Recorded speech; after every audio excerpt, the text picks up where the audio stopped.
Welcome to Failed Utopia, the podcast about utopian ideas and paradise lost. We look at utopian concepts of the past, present, and future, as well as utopian communities and cults, which promise the world to eager followers, but inevitably fail when it all starts to unravel.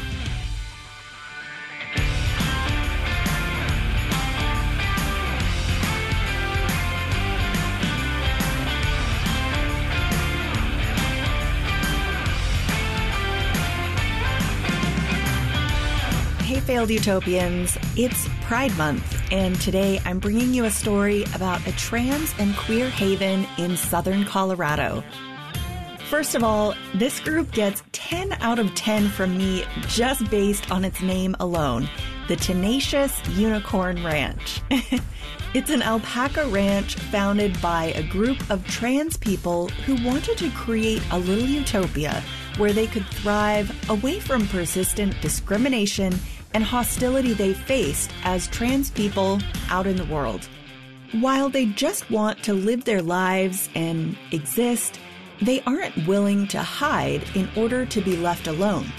And unfortunately, just being who they are, where they are, has led to some backlash that threatens their safe haven.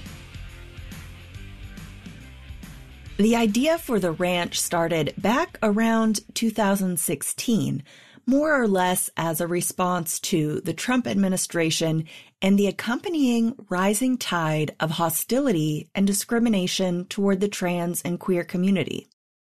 Of course, the administration itself released an onslaught of actions against the LGBTQ community, but there was also a corresponding rise in discrimination and violence in cities and towns across the country.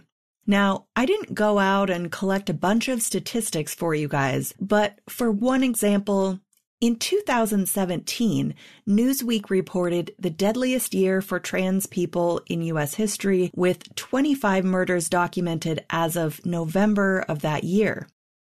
Also, LGBTQ people are more likely to be targets of hate crimes than any other minority group in the U.S., and that was true even before these type of hate crimes surged during the Trump administration. But then, because 2020 just couldn't stand to be outdone as the worst year ever, the Human Rights Campaign, which is an organization that has tracked this data since 2013, reported 37 violent killings of trans and non-gender conforming people in 2020. So, sadly, it's not hard to see why a group of trans people wanted to create a safe haven. So that's what they did, and in spring of 2020, they moved their burgeoning operation to a ranch near West Cliff in Custer County, Colorado. Their Utopia is situated with breathtaking views of Colorado's wet and Sangre de Cristo mountain ranges. And from this valley, you can see 5 14,000-foot mountain peaks called the Crestone Group. Crestone, you say? Well, that's funny because when I was reading all of the news stories about this group, I found myself half-jokingly wondering why they hadn't set up shop in Crestone. Well, it turns out, according to the map, that West Cliff is basically right next to Crestone as the crow flies. However, there just happens to be a mountain range in between. So to drive between the two towns would take about 2 hours because you have to circumnavigate the mountains. If you're wondering why I'm bringing up this other town, Crestone, just check out the last episode, Love Has Won. While the state of Colorado overall has been becoming a bit less red politically as of the last several years, rural Custer County has remained deep red. About 70% of its citizens voted for Trump in both 2016 and 2020, shortly after the Tenacious Unicorn Ranch had relocated just outside of West Cliff. There was a 4th of July parade in town, and some in that parade carried Confederate flags and 3%er banners. The 3%ers are a far-right anti-government militia. I had to look them up to find out just how stupid it is, but according to the Anti-Defamation League, the 3%er concept created around 2008 is based on a false historical claim that only 3% of Americans fought in the Revolutionary War against the British. And they consider themselves to be the modern-day equivalent of those Americans who fought the British. But now the federal government is somehow their equivalent of the British. Yeah. So they've been around a while, but more recently, their focus has seemed to shift off the federal government because while they hated Obama, they loved Trump. So they shifted their hate to the left, Muslims, immigrants, gun control, coronavirus restrictions, racial equality protests, and stuff like that. Anyway, shortly after this parade, a news article published in Colorado's High Country News about the Tenacious Unicorn Ranch included a quote from one of the ranch co-owners, Penny Logue, calling it a fascist parade. And apparently that really pissed some people off. So that basically started a war of words that escalated into harassment of the Tenacious Unicorns, both online and even in person by armed trespassers at the ranch. They decided to arm themselves for protection. They carry pistols with them all the time and keep more weapons in their commune headquarters building. And they erected a tall fence around their property and installed cameras for security. So that's why they've been reported on in the media as gun-toting, anarchist, trans alpaca ranchers. Fortunately, things haven't devolved into physical violence, and hopefully they never will.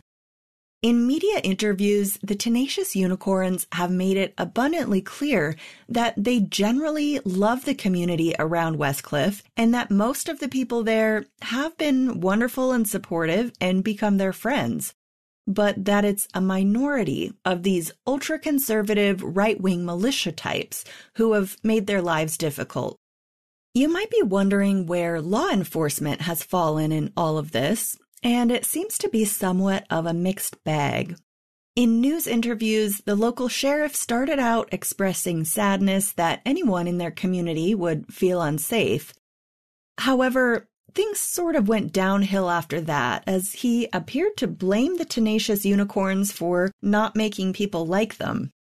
For instance, he implied they shouldn't have made the comments about the fascist parade or put up a security fence, because it was offensive to the locals.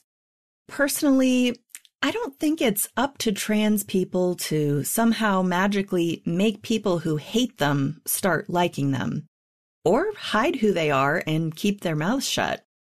Or as Penny Logue herself put it to Dan Boyce at Colorado Public Radio, that's classic abuser speak to be like, oh, well, the problem is not the abuse, but it's that they went public with the abuse. One instance of possible harassment was, strangely enough, kind of caught on camera when Denver's 9 News was filming a piece at the Tenacious Unicorn Ranch, and a sheriff's deputy came by to investigate an anonymous tip accusing the ranchers of animal abuse. It turned out to be unfounded, and even the sheriff admitted the false tip likely came from somebody trying to make trouble for the group. I'll put a link to that news piece in the show notes. It's actually worth a watch.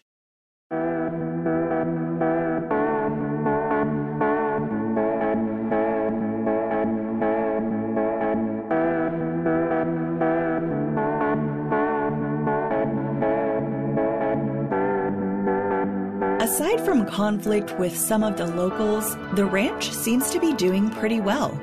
They have 40 acres, 180 alpaca, some sheep and goats, ducks and chickens, and a bunch of herding dogs named after Star Trek characters. While I was looking into this story, I accidentally learned something about alpacas. The ranchers had trouble getting certain livestock loans from the Department of Agriculture because alpacas are classified as pets.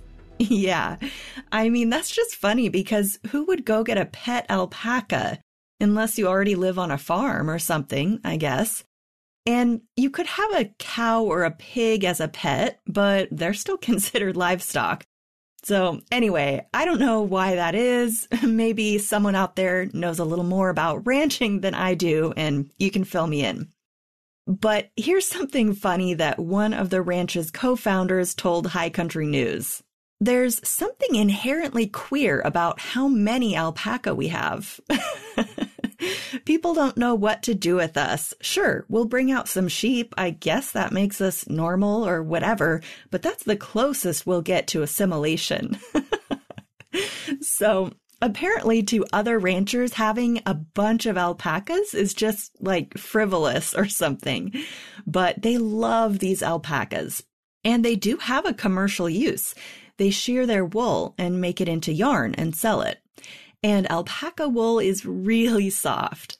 But they also have some sheep, which I assume they also sell the wool from. And on their website, you can buy their yarn plus merchandise like t-shirts and these really cute little alpaca stickers. They pick up extra work from locals and other ranchers and even the Amish community in the area. They also raise money through Patreon and GoFundMe. And their goal is to keep increasing the financial viability of the ranch so they can expand, build more housing, and in turn, accept more residents who they hope to provide with housing, work, community, safe haven, and a purpose. There are currently about 9 full-time residents, I think, plus visitors who come and stay a few days or a week. And they hope to soon add housing for 20 more people. The commune's model seems to involve providing room and board in exchange for work, though I'm not sure of the exact setup. It's a model that could work as long as the ranch remains profitable. If I had to compare their setup to any other group I've covered on this podcast, I'd say it's kind of similar to the Findhorn Eco Village. They face a challenge when it comes to being self-sufficient financially, but at least the ranch is a legitimate business operation that has the potential to scale. Ranching is hard work, and it's not a get-rich-quick scheme, but it's definitely doable. Looking even further ahead, the group hopes to go nationwide, with Tenacious unicorn ranches serving trans and queer people across the nation. That sounds great, and I wish them well with that. But at the same time, I think it also shows how far we still have to go as a society when we have this whole group of people who face so much judgment and hostility that they need a network of safe havens where they can simply exist without having to defend that existence or be cast as an other or an outsider, constantly under the microscope. On the one hand, the Tenacious Unicorn Ranch is a utopia that I hope succeeds. But on the other, I hope someday it also fails because no one needs it anymore. What I don't want is to see it fail because harassment from bigots makes it unsafe for the people seeking refuge there. If that big challenge can't be overcome, the rest is basically a moot point. Given that the people who like the Tenacious unicorns, or at the very least are happy to just leave them alone and live and let live, vastly outnumber the militia wannabes, we can only hope the conflict dies down and becomes water under the bridge. In the meantime, it's probably worth mentioning that even with the levels of anti-LGBTQ violence I mentioned earlier, it's still less dangerous in the U.S. than in many parts of the world. According to LGBTQ immigration rights organization Immigration Equality, in more than 70 countries, some aspect of being LGBTQ is a crime. Even if it's not illegal to be LGBTQ, it may nevertheless be fundamentally unsafe to be a member of the community. So, while we should be able to say that the United States is already a safe harbor, we're not there yet.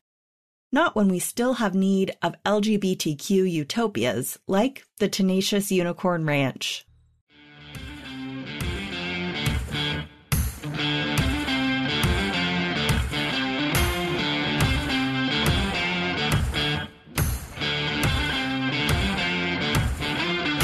If you enjoyed this episode, please follow and leave a rating or review on Apple Podcasts or wherever you listen to help other people find it.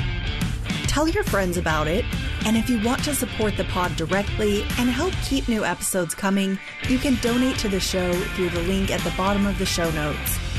Connect and stay in the loop on the website failedutopia.com or the Facebook page at Failed Utopia Pod. Failed Utopia episodes are written and produced by me, Anna Roberts. The burning palm tree painting featured on the cover is by artist Perry Vasquez. My intro music is by Elliot Middleton. See you next time.